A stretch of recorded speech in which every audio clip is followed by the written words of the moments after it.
Gloria and Sandy for giving me this time to speak. Normally, I would ask for a moment of silence in remembrance of the victims of recent mass shootings this time in California, Texas, and Ohio. But silence is not what we, the victims or their loved ones, need right now. Because we know there will be more shootings, and the time for silence has long passed.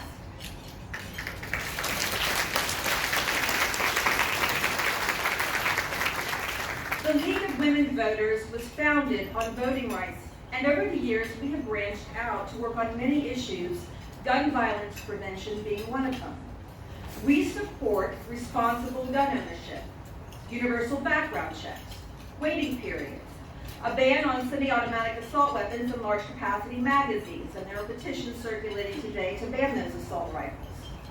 We're working with Bob, Ban Assault Weapons now, to get that citizens initiative on the ballot.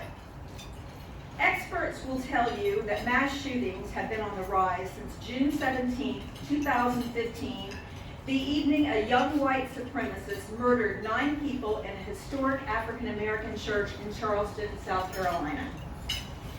After each of these large-scale shootings, we hear day after day, night after night, political pundits, elected officials, and various experts arguing on cable news about the causes of rampant gun violence in America. Mental illness and violent video games are often blamed. It's fascinating how much of the time the elephant in the room is left out of the discussion, and that is easy access to firearms. This easy access is made all the more dangerous by the rise in hate groups. The Southern Poverty Law Center reports the number of hate groups operating in America right now at a record high, 1,020 as of 2018. Hate breeds hate, and the tone is set at the top. Our leaders, local, state, and national, carry a responsibility to set a civil and moral example.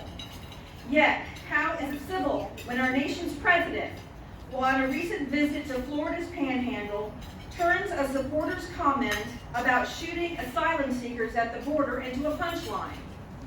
How civil or moral is it when our president refers to Mexicans as rapists and criminals?